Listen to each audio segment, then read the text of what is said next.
Hello, this is Heal Your Mind. Today, we're going to talk about 5 scientifically proven ways to say no with confidence. Let me ask you something. Are you struggling to say no right now? Maybe at work, with your friends, or even your family. Your heart is shouting, I don't want to. But your mouth keeps saying, sure, no problem. Most people have trouble saying no because they're afraid.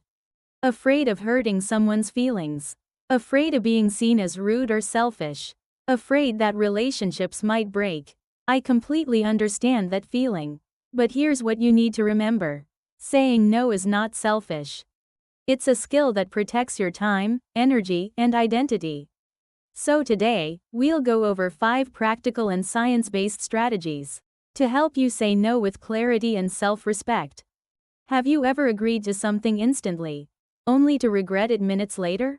It's not because you're weak. It's because your brain is wired for quick, automatic responses. Especially when the request comes from someone important. Your boss, a close friend, a family member. Your brain wants to say yes before you even think.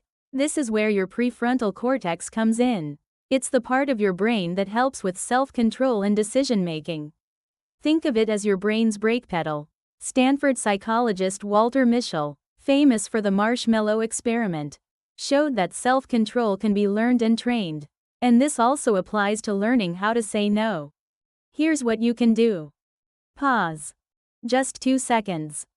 And say something like, let me think about that for a moment. That small pause gives your brain time to make a better choice. And that's the first step towards setting boundaries. We often start our rejections with, I'm so sorry, I feel bad. Okay, I'll do it. But when we speak like this, we end up giving away our power to choose. Let me introduce a psychological theory here. It's called self-determination theory, developed by psychologists Edward Deci and Richard Ryan at the University of Rochester. They studied what motivates people for over 40 years, and they found that to stay mentally healthy, we need to fulfill 3 core psychological needs. The first is autonomy, which means the ability to choose and decide for yourself. The second is competence, the confidence that you're capable and effective. The third is relatedness, the emotional bond that makes us feel connected to others. Now, here's the problem. When you always say yes to please others, you may protect relatedness, but you slowly give up your autonomy and your competence. That's why a simple phrase like, I'm sorry, I can't do that right now, is powerful. It's polite, but also protects your boundaries. And when you protect your autonomy, people actually begin to trust and respect you more. Have you ever thought, if I say no, they might hate me? What if things get awkward? Am I being selfish? You're not alone. Many people carry what's known as the nice person complex. We want to be liked so badly that we avoid any form of conflict. Psychologist Solomon Asch showed how strong this pressure is. In his famous conformity experiment, participants gave clearly wrong answers, just because everyone else in the group did. That's the power of social pressure. We say yes when we want to say no, just to avoid standing out. But here's the truth. Saying no doesn't make you a bad person. It makes you an honest person. And honesty builds healthier relationships than blind agreement. After you say no, you might feel a little guilty or uncomfortable. That's totally normal. But here's the key. Don't suppress that emotion. James Gross, a professor at Stanford University, is a leading expert in emotional regulation. He discovered that suppressing emotions actually increases stress and physical tension. So instead of pushing the feeling away, try reframing it. For example, if you feel guilty after saying no, remind yourself, I made this choice to protect my time and well-being. By shifting your interpretation of the situation, you can let go of guilt and strengthen your self-worth. You've probably heard people say, you need to set boundaries.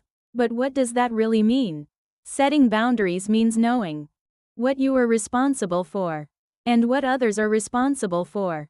The ancient Stoic philosopher Epictetus said, it's not up to me what others think of me. What's up to me is how I act and what I choose. You don't have to control someone else's reaction. You only need to take responsibility for your own choices. If you agree to something even though you're exhausted, your boundary is broken. If you feel resentful after helping someone, your boundary was ignored. But if you say, "I'm sorry, I can't this time," you're protecting your space. Boundaries aren't about pushing people away. They're about protecting your energy and values. And when your space is protected, your relationships become healthier too. Saying no isn't rude. It's not selfish. It's a way of respecting yourself. Let's review the 5 ways to say no with confidence. Pause before answering. Use polite but firm language. Drop the need to always be the nice one. Accept and manage your emotions. Set clear personal boundaries. Start small. Say no once a day. And see how your life starts to change. Because when you say no to what's not right for you, you're saying yes to the life you truly want. Have you ever regretted not saying no? Share your experience in the comments below.